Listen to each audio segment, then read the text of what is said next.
Hey everyone, party day,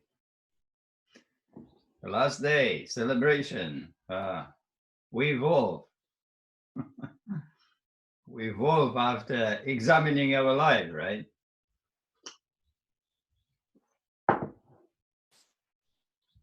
So what Einstein said, unexamined life is not worthy of living. Hmm. Wow, definitely not entertainment, right? An unexamined life is not worthy of living. Um, what a statement. No wonder that nobody likes Stoics. Who would like that, right? That's funny.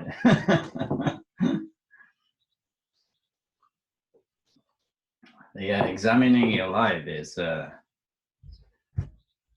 it's a hard choice. That's where the hard choice is. I think it allows for a richer Well, life. I told you yesterday about Viktor Frankl and one of stages of dependency, and I found the passage that he wrote very interesting. So I will read it to you. Anxiety is usually called the disease of our time. We speak of the age of anxiety, but previous centuries probably had much more reason for anxiety than ours. It is also doubtful whether the relative incidence of anxiety and neurosis has increased. The collective neurosis, insofar as this term has validity, is characterized by four symptoms, which I shall briefly describe. Four symptoms. First, there is the plainless day-to-day attitude toward life. Contemporary man is used to living from one day to the next. He learned to do so in the last World War. And since then, his attitude has not been modified. People lived in this way because they were waiting for the end of the war. Meanwhile, further planning made no sense. Today, the average man says, why should I act? Why should I plan? Sooner or later, the atomic bomb will come and wipe out everything. And thus, he slides into the attitude of, it's in the, I think it's in the French, Après de la bombe atomique. So it's about the bomb. This anticipation of atomic warfare is as dangerous as any other anticipatory anxiety, since, like all fear, it tends to make its fears come true. The second symptom is the fatalistic attitude toward life. And that's where I mostly discuss this trauma and anxiety that people have and inability to come out of it. This again is a product of the last World War. Man was pushed, he let himself drift. The day-to-day man considers planned action unnecessary. The fatalist considers it impossible. He feels himself to be the helpless result of outer circumstances or inner conditions. The third symptom is collective thinking. man would like to submerge himself in the masses. Actually, he is only drowned in the masses. He abandons himself as a free and responsible being.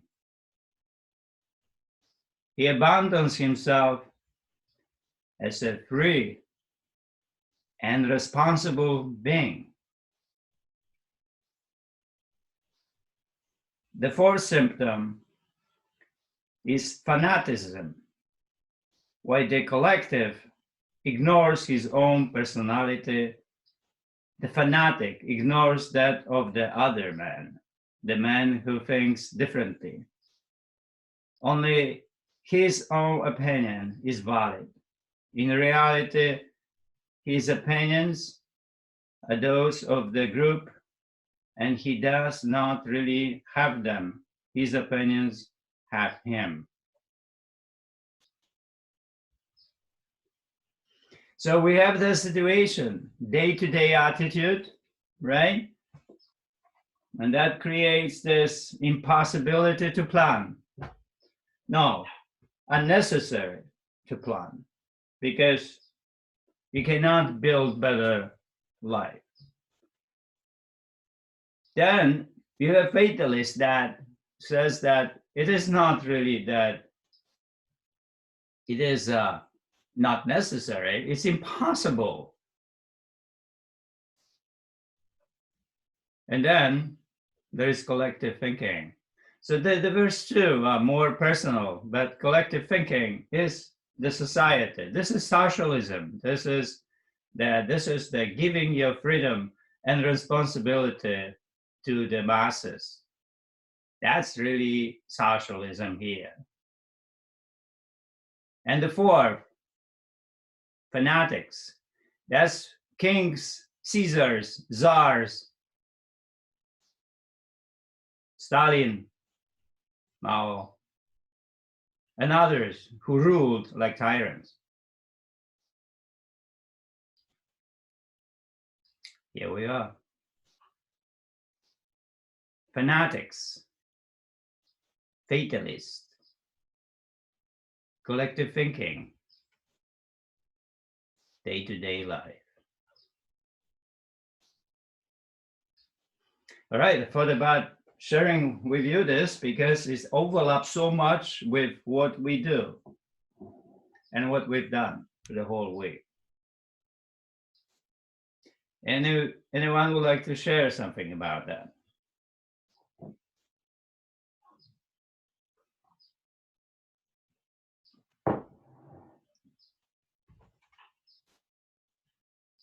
I like the thought of having a fanaticist not have opinions, but have the opinions have Fatalist. them. I'm sorry, fatalist. They don't. Master and fatalist, right? Mhm. That is why I explore so much that, because I saw this fatalism in people. Not only that we think that planning is not necessary, but we really believe it's impossible. I'm too old. That's a really fatalist talking strongly. I'm too old. It is too late. I think Karen was talking about the fourth one. Oh, I don't hear. I don't hear you. You can't hear me? I had said for the fourth one that it was an interesting viewpoint to look at it as somebody having opinions. They don't really have opinions. The opinions have them. And I think that you called that the fanaticist. Maybe it's me. I need to find out what's going on. Can you hear something?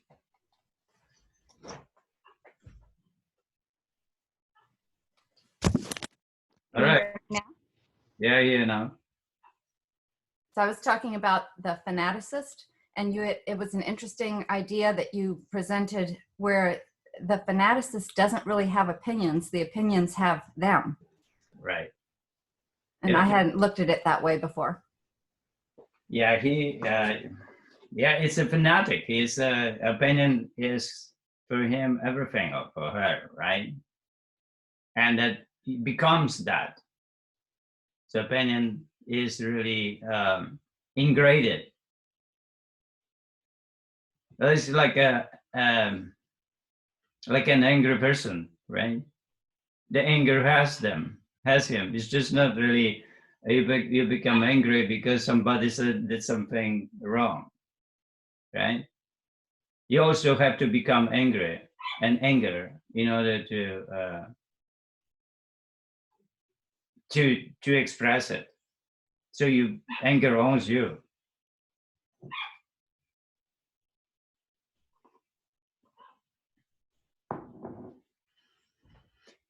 Okay. And examine life. It's not worth of living. Wow. That's why we have our choices, I guess, right? That's why we think. That's why we ponder. That's why we think over and over and over. I hear my dog is really doing something outside. What's going on?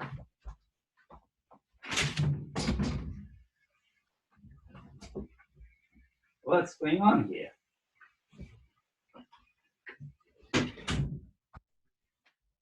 Well, there was a ball, of course. So, okay, so who would like to share something about my strategy? Yes. About no choice, no freedom.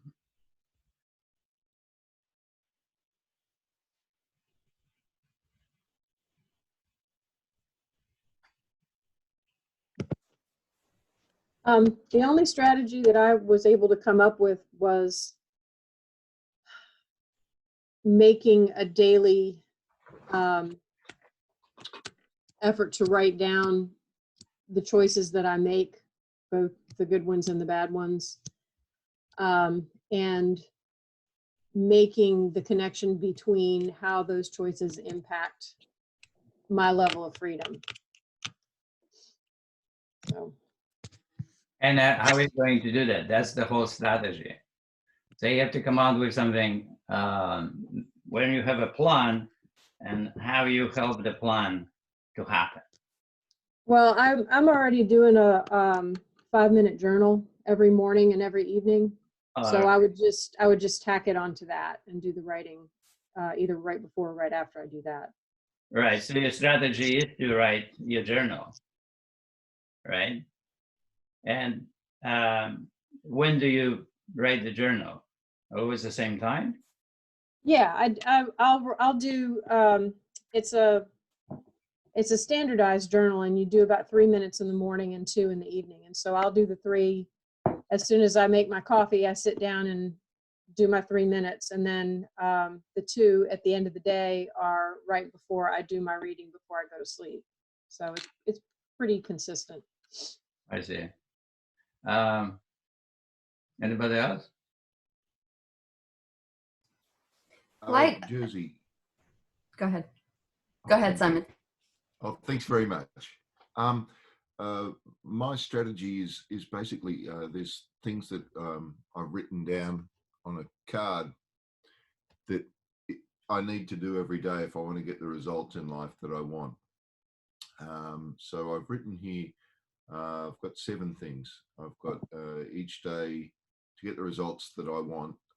I meditate, I do the happy body, and then there's some other things that are part of my life, not necessarily part of the happy body, but I think of being a master, doing my eye exercises, doing sound therapy, practicing my craft because I'm a trombone player, creating because I'm also a writer, and checking the financial markets. And if I do those 7 things every day, then I feel that I'm heading towards what I want.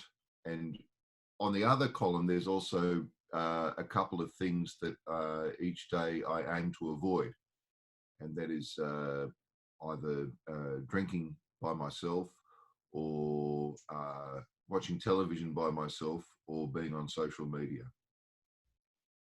Oh, that's pretty good. Drinking by yourself is not a good thing, right? Eating by yourself is not a good thing. Alone is not a good thing, right?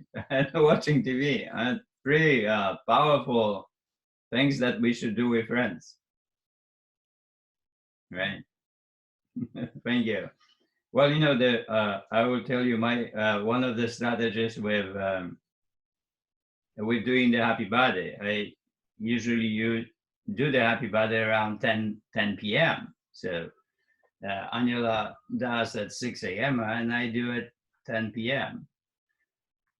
But sometimes when we go to a dinner, and dinner is long, and we'll come at 11, let's say, and I'm very tired, right? So I experience sometimes that came out like 11 p.m. or midnight and still had to do the happy birthday because that's the way, but it's not really a good thing to do. So then I my strategy was that if I go for a dinner, then I do the happy birthday earlier during that day. That is the adaptation to the situation. So you always have to think somehow, build a strategy around some things that you do and they change. And when they change, how would you adapt to that? So you don't end up not doing something what is essential, what should happen on a daily basis.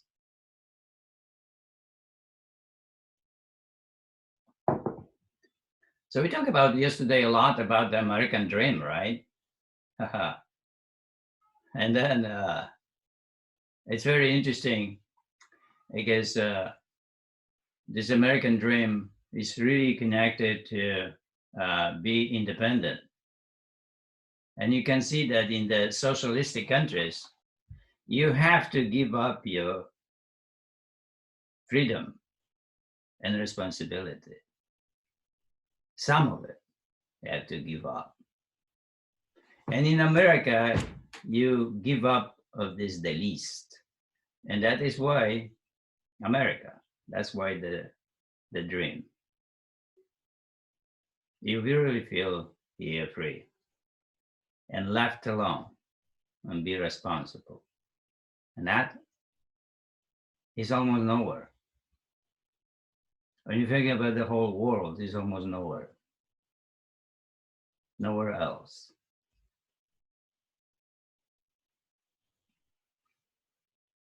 Interesting, huh?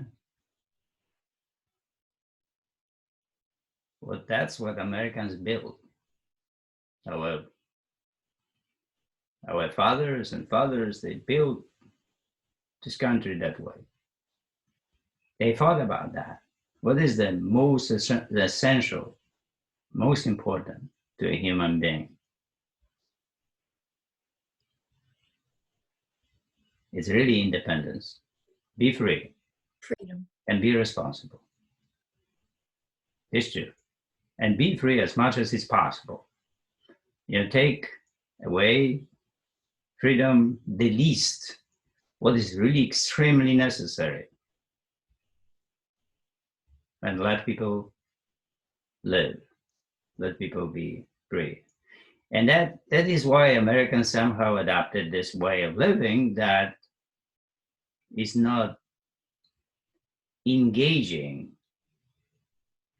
and not really telling other people how to live life. So I experienced this interestingly at the beginning. I was in about maybe 2 months here, 3 months, and I work in Power Source, and I saw this man was doing this exercise wrongly. So I went and I said, talking, yeah? And then he looked at me and said, did I ask you about that? I said, got it. I learned what America is right away there. And I never, ever went to anybody and told anybody how to exercise better before I was asked. That was my lesson. 32 years ago. Boom, America. I didn't ask you, don't talk to me. Beautiful. I got it, and I like it right away from the beginning. Freedom. Don't come to me. Wayne Dyer was talking about this in a different way. He said, when your neighbor has weeds, don't go there and pull the weeds out. It's not your garden. It's not your place. Somebody's garden. And in Sweden, they will come to you and they will clean windows because they are dirty. Wow. What's a violation of the human life and human privacy and human way? Good in a way, but also really bad. Right? That's interference in the human independence, human way of living. Wow. Thank you. No. Definitely no for that. Would you like somebody come to your home and clean your windows because they are dirty? Imagine that. Horrible. So that's why we have America.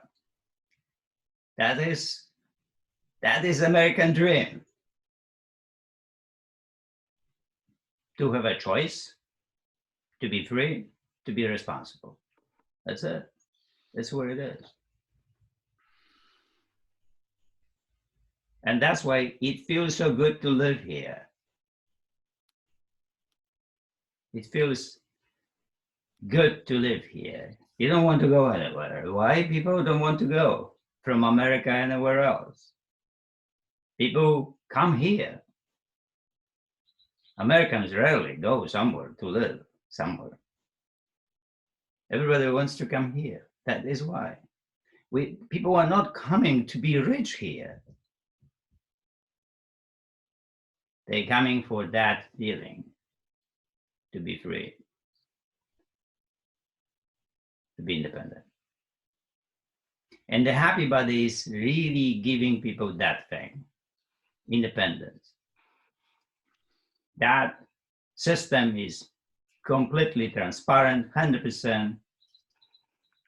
Somebody takes it and builds an awesome way of living on his own, in his own place, independently from anybody else. And sometimes, we get the emails that people bought a book somewhere, who knows where, right?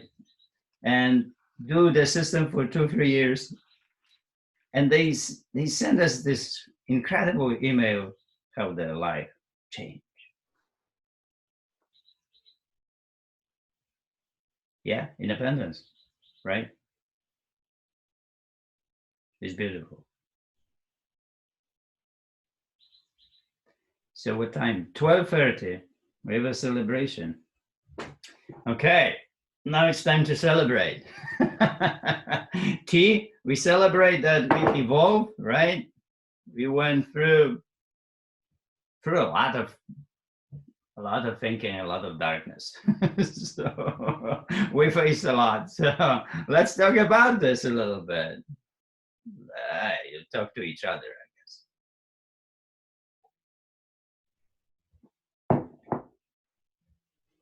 I'd just like to really thank everyone. This week, everyone's been so giving with their experience and what's been going on, and I found that to be fantastic. I haven't been game to say anything for most of the week, and I'm sorry if I haven't contributed, but it's just been awesome. Forgive the word, but it's just been fantastic to have all of you talking about the highs and the lows and the difficulties, and also your honesty about it all, which I think has just been, as Jersey would say, the transparency. Thank you so much.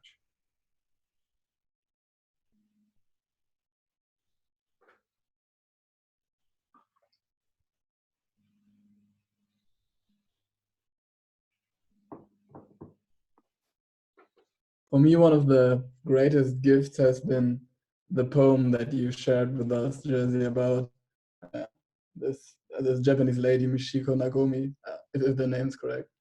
But I really thought about that poem a lot and read it almost daily and showed it to friends, and it opened up a new medium for me, because I haven't, like, no poem has touched me until I read that one, until you read that one in the session here. And I think I'm going to spend more time consuming that medium poem, because that poem showed me that it can be very deep and very beautiful. So thank you for that.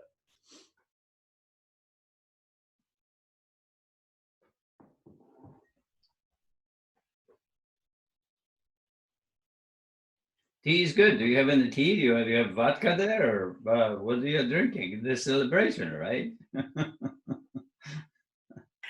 Bourbon.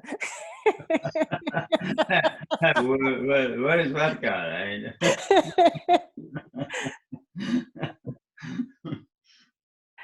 So just to share an event, this is Margaret in Park City, but last night I'm in bed, I'm reading, I'm happy, and I'm like, oh, I would love a snack. It's 9 o'clock at night. I get up, I start walking down the hall, and I said, I have a choice.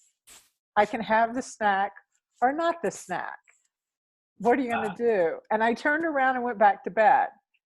I mean, it was like, I don't know how to describe it other than it was like, I had a choice.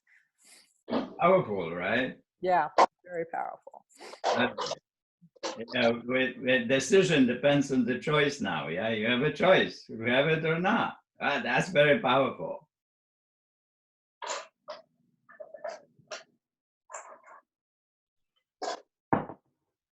Wow.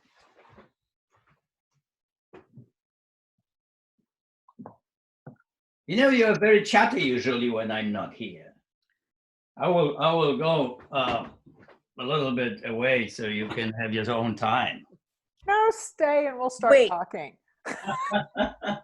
Wait, What? you know what?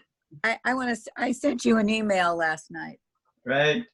and I can't explain what happened to me. I looked at your video on Facebook, and I was, the best word is overwhelmed. I'm not owning it right now, but I had it last night.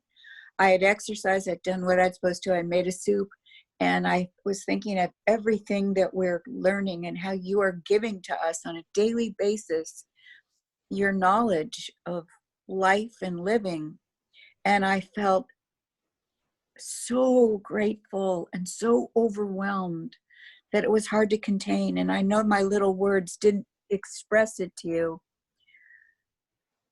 but I hope you get it, that you're giving us a gift of an amazing gift of life and lessons, and just eyeball to eyeball, I thank you deeply. Oh, thank you Bravo. for sharing. Thank you. Right. Thank you for telling me that, because it's you know, it's important to hear these voices. It's something that you know, a teacher is also a human being. I always tell people, and needs the feedback, needs something. When the teacher gives a lot, so you have to really appreciate, and sometimes, you know, tell the teacher that to share. Coaches too, they like, you know, when they see progress, but also they like when somebody says something. So it's important. It's just it adds it helps to the teacher to keep going in a certain direction, and you know, feel that that everything is working the right way. Yeah. I second that, and thank you for sharing that. And actually, I have a poem to share if I can. Oh yeah, good. You're so inspiring, Jersey. Thank you so much for inspiring us and for for I feel like I have met someone special. Thank you so much. Thank you. Is And it I'm your gonna- poem? Is it your poem? Yes, yes. When I was doing my homework, I wrote it over the last few days. Right. So it's called I Feel. I feel beauty. I feel at peace. I feel overwhelmed. I feel at ease. With all the unrest coursing through my veins, I feel connected with the pain. We are one and the same, and I am my joy too. I am free to choose who I am, what I think, what I do, where I go, who I become. I am the sum of all my choices. They brought me here to this crossroad. I will once again choose a path to traverse and make it mine. Wow, that's beautiful. Thank you. Thank you. You're Beautiful. very inspiring, and I think this poem was an expression and also a lesson for me. I'm going to read you a poem then. I guess we'll get on the poetry. Let me find this poem.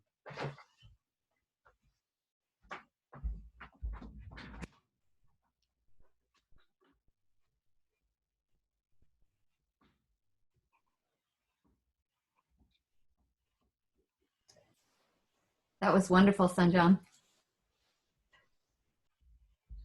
Thank you so much. Thank you for giving me this space. Everyone, this has been so inspiring, this whole journey. And I know it's ongoing, but thank you, everyone. So this poem comes from the book, The Shy Hand of a Jew. So this is the Jewish poet, was born in Lvov and in Ukraine, and he came to Warsaw in 1942, I think, and they believe that he lost his life in the Jewish Warsaw uprisal. And he was one of the most prolific poets of this time. And we translated the whole book, that book. So it's our translation. And there is a poem that when you read this poem, just right away, I thought about that poem. And let me find it. So.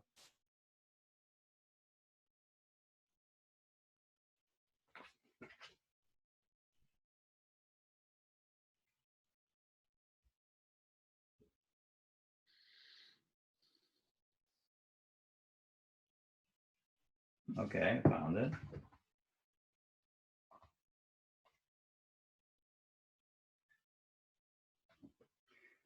It is written in 1935. And the title is, I Won't Be Small Anymore. I won't be small anymore. My brothers left, my sisters left. They left me behind because I am too small. But I won't stay. I have healthy legs. I will find the road to my homeland. I will run after you on a railroad track through forests and mountains, valleys and ditches. I wasn't born to be disobedient or blind. I will carry bricks and build houses. I won't bother with heat or desert wind. I will be an architect of the new Palestine. I will be a worker and tan in the sun because I dream about the new Jerusalem. I will come to help you. I won't be small anymore, and I will live in the house that I will build.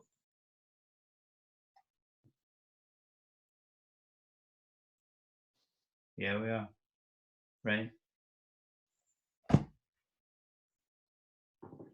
Isn't it beautiful? It is that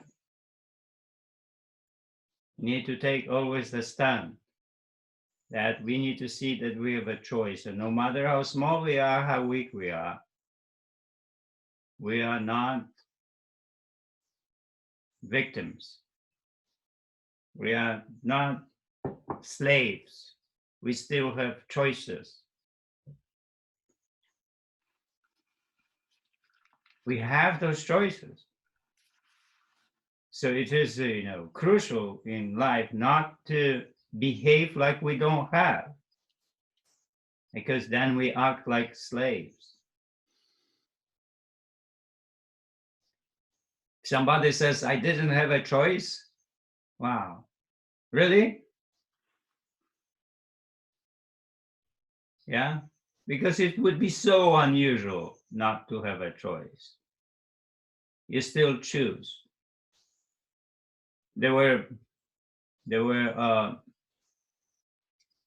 partisans during the World War II in Warsaw, and sometimes they were chased up the building, and then they had a choice, right? The choice was to be captured, tortured, and die, and probably release some information or jump and die. And we need to respect that choice. It wasn't a choice. It was not the situation. They didn't have a choice. They made the choice.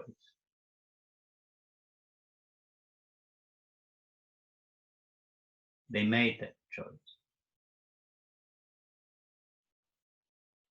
And by that, we respect, that act.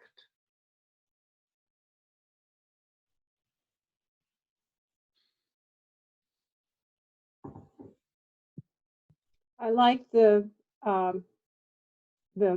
I guess metaphor of living in the house that you build. 'Cause we all do that. Right. And that's, of course, is a metaphor, right? That's not only the house that you built, but also that is your character that you built. That's well who you are, you're building too.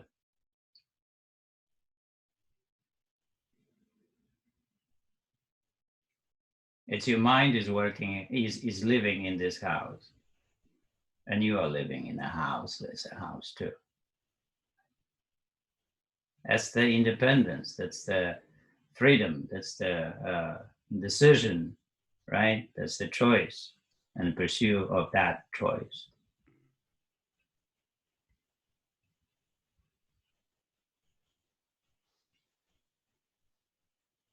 Can I share a story poem? Of course. Let's hear. It's something that happened the other day, so it's not all that profound. Wednesday, working in the garden. Got the shakes, low blood sugar, I suppose. Walked up the stairs to the house and to the cupboard for a delicious cookie made with Rice Krispies.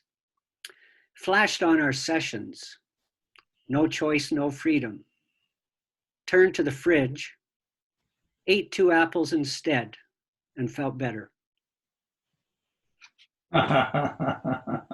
That's good. And quite an interesting choice, right? 2 apples versus cookie, right? There is no contest when you think about health, right? That's right. So when you think about the choice, when you really, where your emotions become the low to enter the thinking process, then you have this capability to compare, to think about that, and make a decision because of the choice. But if it's really fast, so emotion is something that you only feel, but you don't have any words for it. So it's under the radar, right? Yeah, kind of. You see the cookie, and you really don't see the apples, right? You only see the cookie, and it's very strong cookie, right? But there is no apples, or there is no even, thinking process. Should I have it or shouldn't have it? What is my choice here? This or that, right? Contradictions. There was a really famous poet, Ezra Pound, who really said something very profound to all the poets and writers. Contradict yourself, contradict yourself, contradict yourself. What it meant, not to be linear. Think about the other side. Then your writing can be interesting because you explore the choices. If you write without the choice, then your writing is linear, not interesting at all. But you bring choices, your writing can be interesting. That's the contradiction. So bring this contradiction always into your life, and you will see your choices. That's a good one. Apples to apples and well, it takes time, right, to arrive to this, decisions and time, and you see it like we evolve, right? It takes time. That is why today we stop for a week, so you have time. You have to have time for integrating that thing. Whatever we've done. The week was intense. A week before was intense too, and the week that it's coming will be intense as well. And that's how it is. And if they are not intense, and if they are not challenged, then we are not examining our life, like Einstein said, right? An examined life is not worth of living.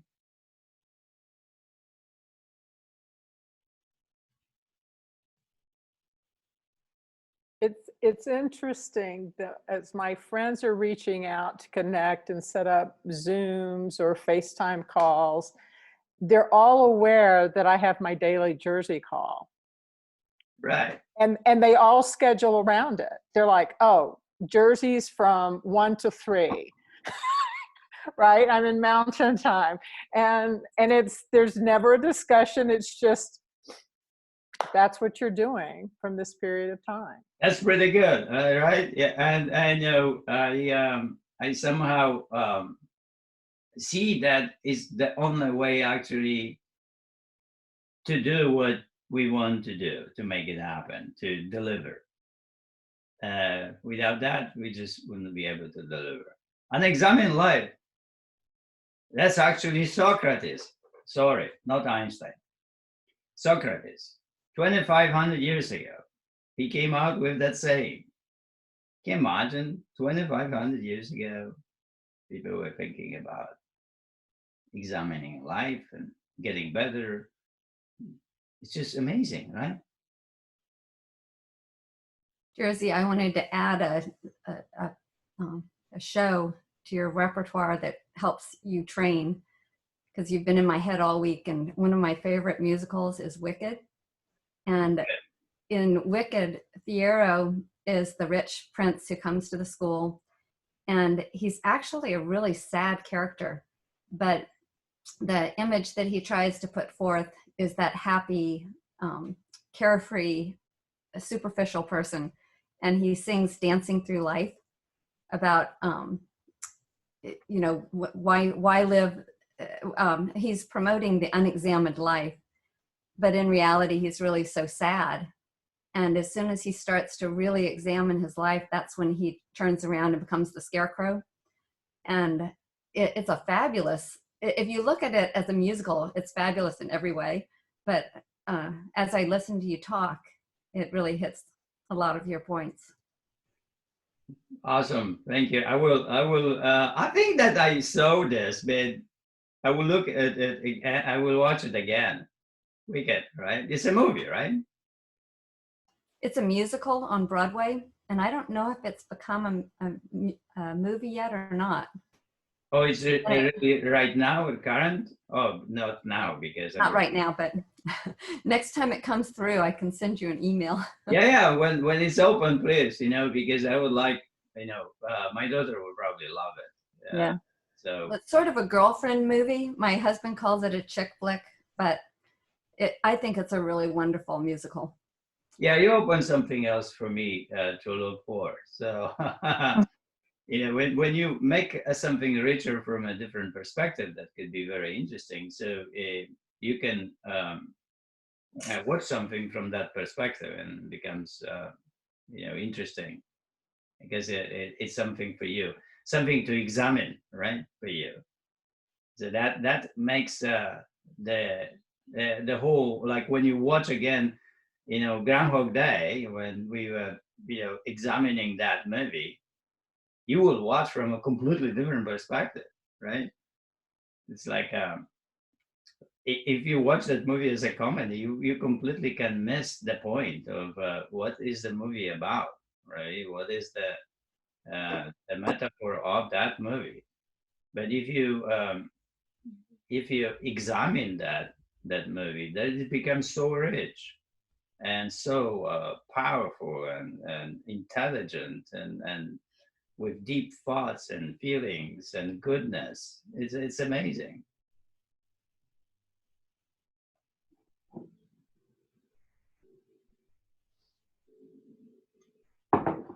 Jersey, you started out the week so powerful for me. There was something about the pace of your voice when we started Monday, the reading of the poems. And I had just behind my camera that day a picture of the word kind. I'll show it to you. And behind the word kind is this poem that I'll read. It's a small tribute to the word kind. And we started talking a little bit about virtues, but I just want to pay honor to the specific pace of your voice, which was so powerful to this week. And the word that came to mind and the feeling that you gave me was kind. And that was the word that I had been staring at for the last few weeks to remind myself like how important it is to be kind in my house, to be kind in the words that I use. Getting back to Wednesday's session when you talked about words are everything. And even the way you said words are everything about 3 times and the delivery, I just want you to know how powerful your voice fluctuation is in creating this emotion. And when I flip over the word kind on this card, Penzies Spice is a company here that friends often give each other spices. And I was once given this kind box. And I want to give you the tribute of the same gift I received when I read this for the first time. It's called the Kind Heart. Kindness brings such great comfort to our lives. Even the littlest acts of kindness have a way of spiraling into so much more. Kindness is at the heart of cooking and at the heart of making life great. In the little acts of kindness is the magic to transform our lives into something wonderful. Thank you, Jersey, for being that kind heart and for sharing your kind heart with the world around you. You have reason to be proud. You make a real difference. Thank you. Oh, thank you. Thank you so much. It's such a kind way to show the microprogression, right? Because we have to be so kind to create microprogression, actually. This cooking and, progressing, and it's just really beautiful. I have really a poem for you, Kindness, and I will read it to you. We are reading poetry today. came out of the darkness and into the poetry. A kind of a really beautiful poetry, kind of light poetry we have today. Find out.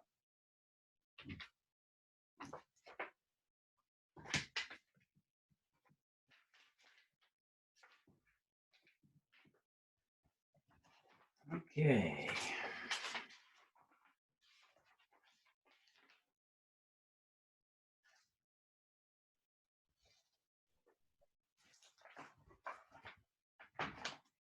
All right, here's the poem that I would like you to really have in your life. Beautiful poet. Her name is Naomi Shihab Nia. This is the book, Words for Words.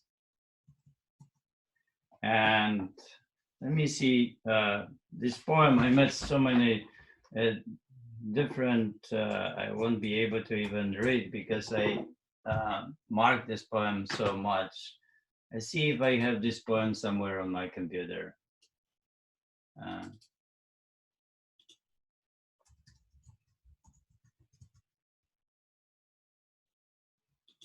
Because I read this poem so many times on so many occasions.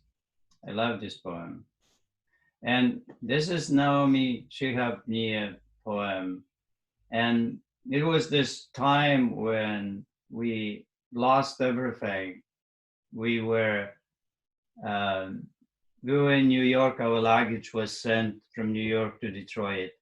And everything, whatever we had in life, we lost. It didn't come in Detroit and got lost or stolen, whatever it was. But we have one luggage that we had it with us, everything in that luggage, our clothes and memories, everything what we had, and was gone. In Detroit, never arrived. And in Detroit, we arrived with, we had only $1,000 and nothing else, just the clothes on us.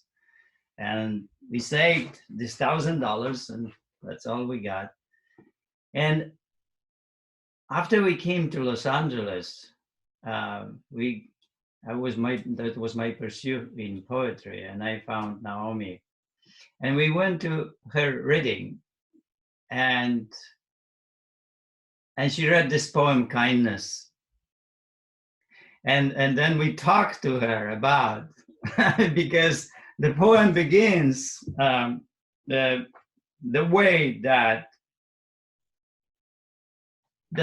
that we went through. So we became friends after with Naomi talk a lot about, and it was she's a beautiful soul.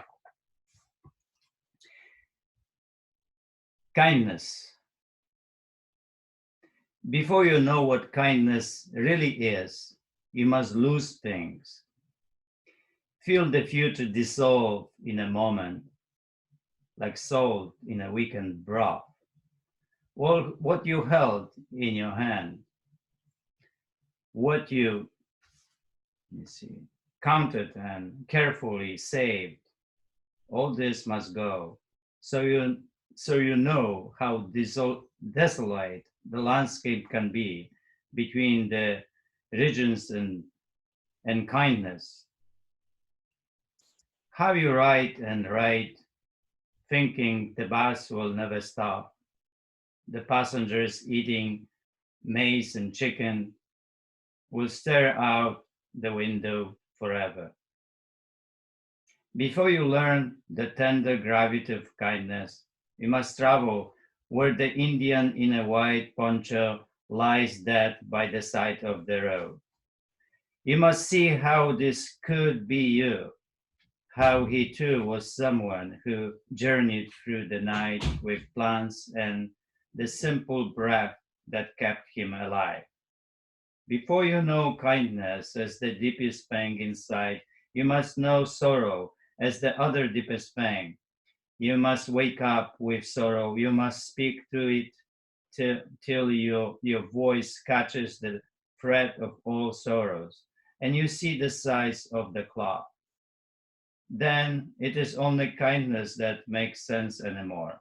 Only kindness that ties your shoes and sends you out into the day to mail letters and purchase bread.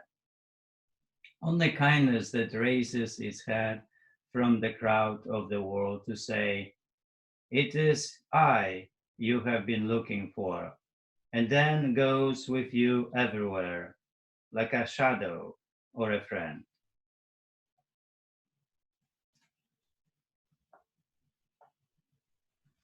Isn't it beautiful?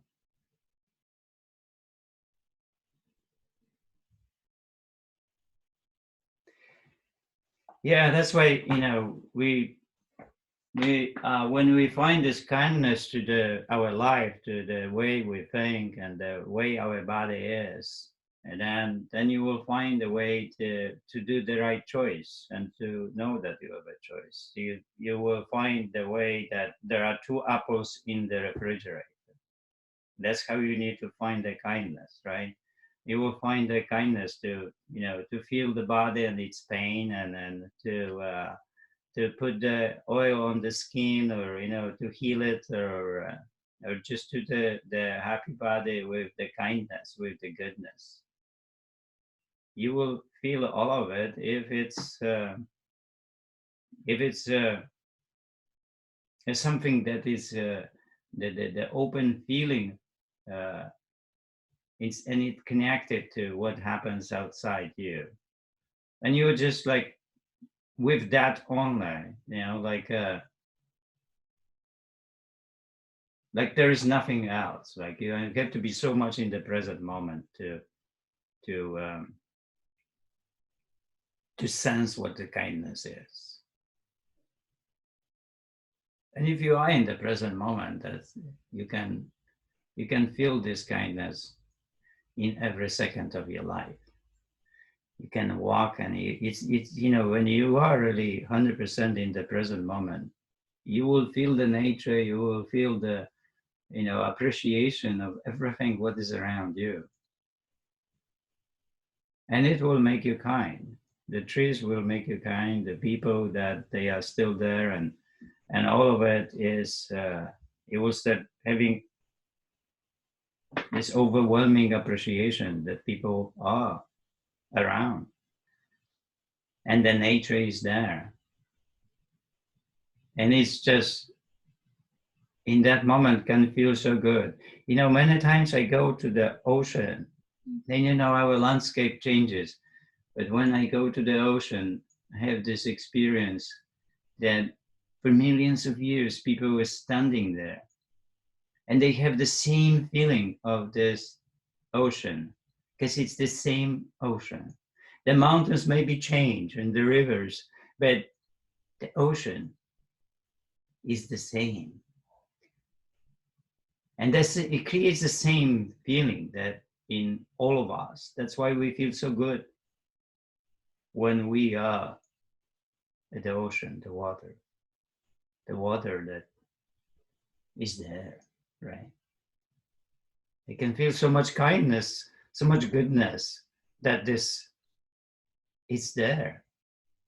You know, I remember watching the movie Adastar, when they travel far away on the planet, and then the universe is so they're kind of beautiful, right? The colors, but also it's so empty and so nothing, and so no people there, right? And it's just nothing. It's kind of beautiful, but it's only dust and colors and stars and nothing. And without people, we cannot survive there. So the images that, you know, they had, the movies to survive on a faraway planet, were the images of the forest and water, ocean, and all the images from the earth. The universe is beautiful, but our planet is amazing. This is the magic that happened in the universe. We are the magic here. that circumstances that created the planet and us even, be aware of what universe is. Wow, what a magical that thing is. And when you were, aware of it, how you cannot be thankful for that and overwhelmed by this beauty of the planet.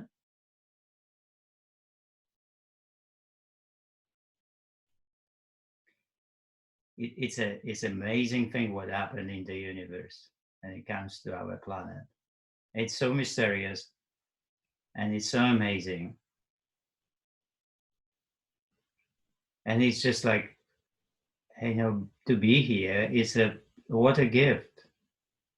What a gift to be here.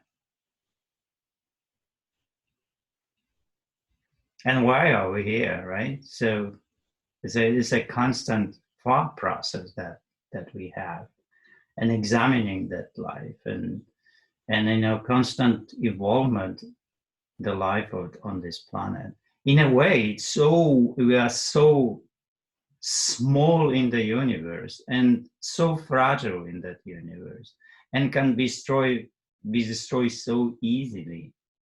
And at the same time, somehow, for millions of years, we fly in space, and we are on this planet, and we are evolving our brain throughout the millions of years. And today, we are aware of what the universe is. What a gift.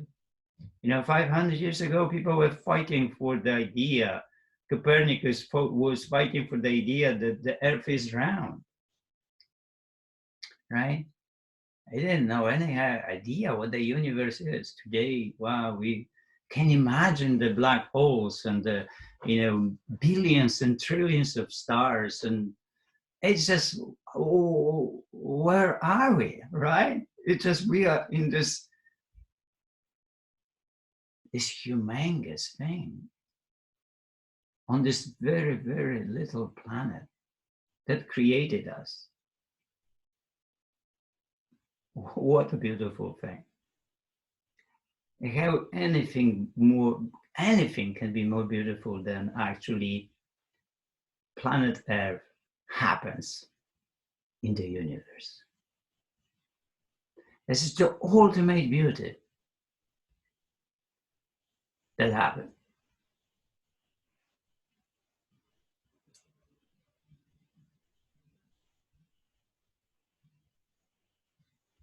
And now we're really getting that we have a choice how to live that life here. When we have a choice how to care for this planet, right? We are getting slowly that attitude, that messages, that we care, that is important how we live life here. And I will go that direction, definitely will go that direction. People want goodness, and majority of people always, they are good people. Majority of people are good people. They have goodness. 99%, probably 9 are really good people with good thoughts and good living. It's a very tiny percent of us is not really good, because simply it happens something in their life that the kindness was not there. The kindness was not there, and they just grew up like that.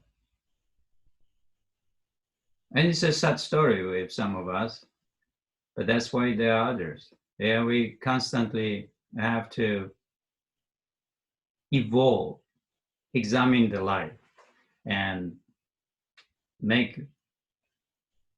things better. And it's our kind of a responsibility why we are here. We evolve, right? If we evolve, then it's going somewhere. Maybe we don't know today, but through our life, we evolve just a tiny micro. And then another 100 years, another 100 years. And then some time can be very important for people when they are on this planet. Maybe our children, for them or their children, it can be extremely important to actually that we evolve. And we develop the means to, how to save the planet maybe. But without that involvement, we wouldn't be able to do it probably. So, kindness. Thank you. Kindness is it's a beautiful feeling. I was receiving donation from my friend, and he saw my ad about the Into the Cave Free, and he said, well, I don't have really time and I cannot come, but I can donate. I said, well, I'm trying to reach the stranger in the world and help the stranger to live a better life. And that would be appreciated. And then he sent really a big donation. And I said, well, thank you for experiencing this kindness, right? Because by doing that, he gave himself this kindness. We have to really know that to experience kindness is not that, you're really receiving things, but you're really giving things. That's where the kindness is. That's when, you're in this situation, and then the kindness can happen to you. When people appear. All right, anyone else? Good poem. Thank you.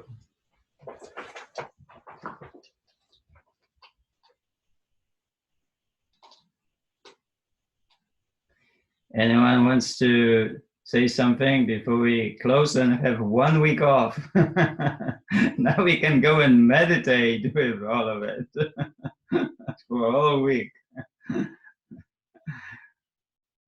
So we are not, you're not on next week? I am, but Into the Cave. Okay.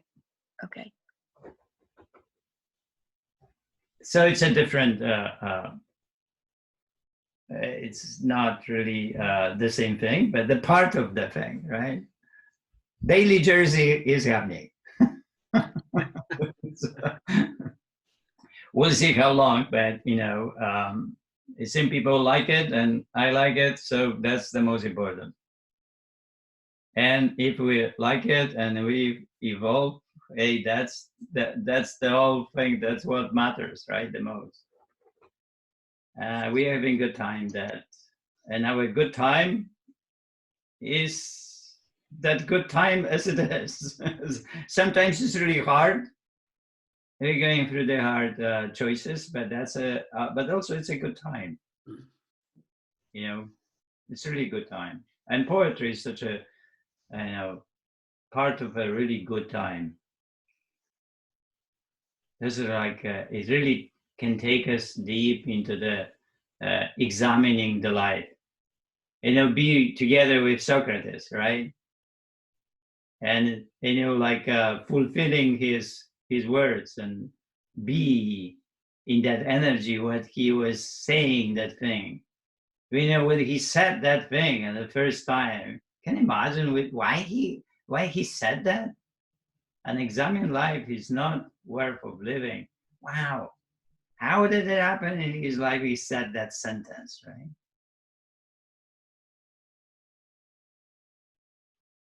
Such a powerful sentence. Homework? Homework, yes, homework. Let me see. I got this? Yes, I got this. yeah, reading the 6, right? We read 6 last night. Yeah. Oh, let's see. no homework. No homework. You know, sometimes you have to like relax. But we'll go into this one because we need to close with this one, right? My experiences. So you have a 1 week of pondering and you know, relaxing a little bit. We'll go into the cave. We go into now exercises so your mind can rest. And we'll begin on Monday, next Monday, not this Monday, the following Monday. And we'll dive even deeper. And we'll dive with another saying, failure needs forgiveness. Mm-hmm. It seems like so simple, right? Failure needs forgiveness, but it will take us a week of exploring that saying, and it is like the same way as no choice, no freedom. It will send us in many directions.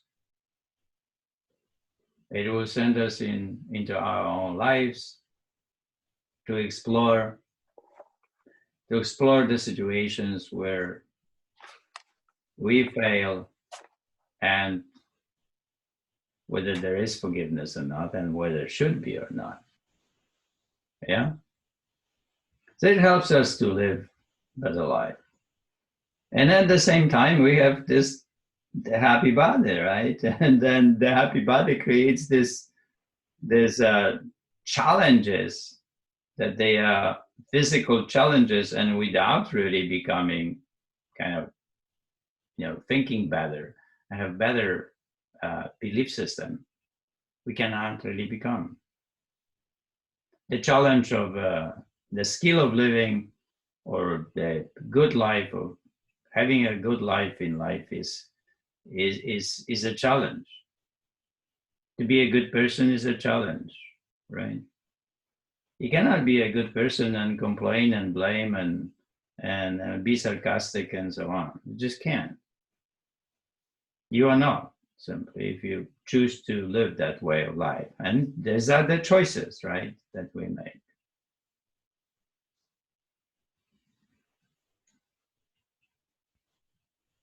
Anyone wants to say something? Questions? No, I just want to close in saying how grateful I am for these sessions and what a gift you've been, Jerzy, as has the entire class. So thank you all. Thank you.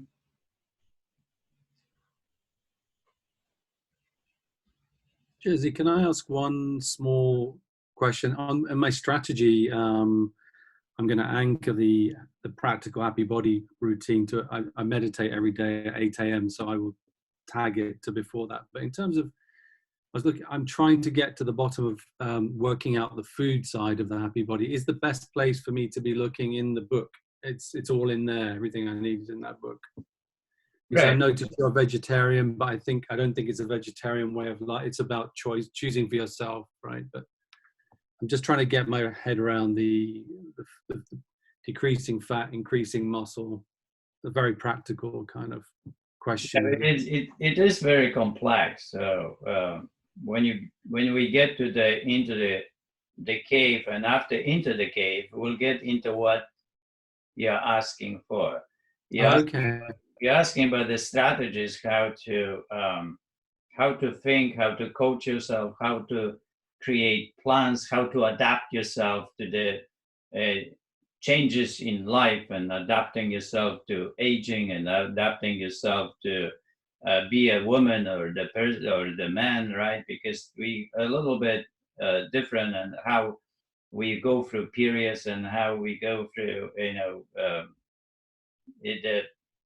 the whole thing, menopause and so on. There are a lot of so many things. How we go through, how to gain muscle and how to lose the fat, and how we adjust to this, and how we increase the weight, and how we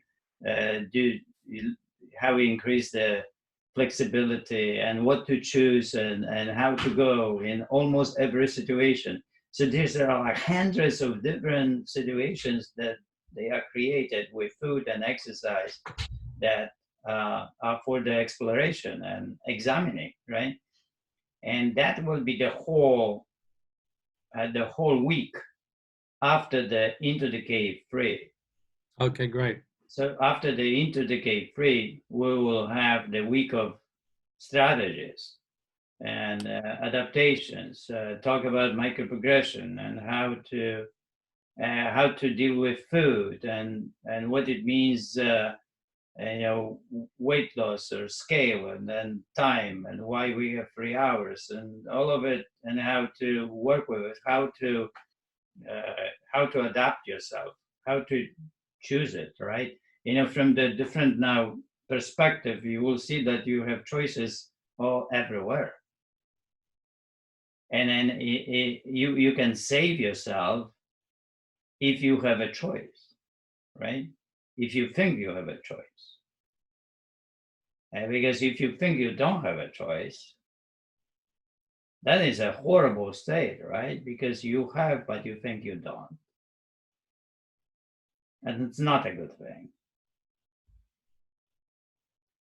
Right? Yeah. Okay. Thank Anybody you. else before we close?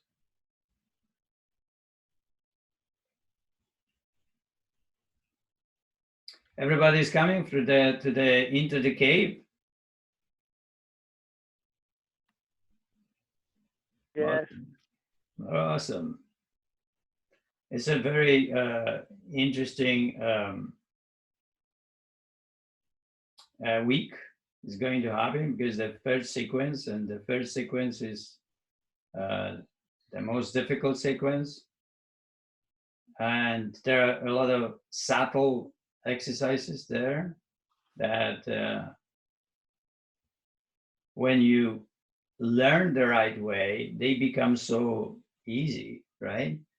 So how you learn those things that you flow through.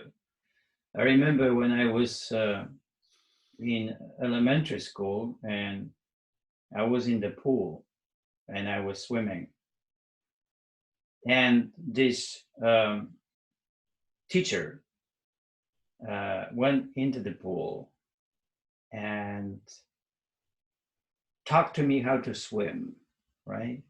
And he said, just swim and reach for something more of that, and just relax and glide, float through the water. And after about 10 minutes of it, I got it, and the swimming became so pleasant and so relaxing. It was just amazing, and I still have it today. And maybe I was like 10, 11 years, and I exactly remember that time when he taught me that, and that way. So it is important to really get it that way, so that every exercise becomes this reaching for gliding, right? Or floating in the water. And you have this moment of when this stretch is happening, that is your moment of that pleasure. And you have to give it to yourself. And you find it. Once you find it, it becomes this, ultimate joy, and it's repeated throughout your life. That's the magic of it. It's just if he didn't jump there and didn't teach me, it could be that I would never have that experience. Can you imagine, like how many times I was in the pool and I would always miss it and never really experience that? That would be horrible, right? But here is that moment that I was taught the pleasure in the water, swimming. Yes, but you were open to it. Yeah, I was open to that too. And we both were there, right? And he was able to deliver this, just like, wow. Thank you. Thank you for that. So when you come into the cave free, you will be able to get this moment there and reach for this moment always, to the flow. I have to focus more on that moment, that to juxtapose that moment when you swim and you float effortlessly, completely effortlessly float.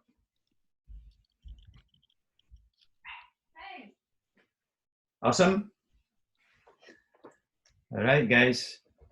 Thank you so much for Thank you, Jerzy. for being here. For me, it's we are definitely together in this, and we evolve together. It's not about only you, but me too. I evolve as well, and I thank you for you to be there. So you helped me with that. Back at you.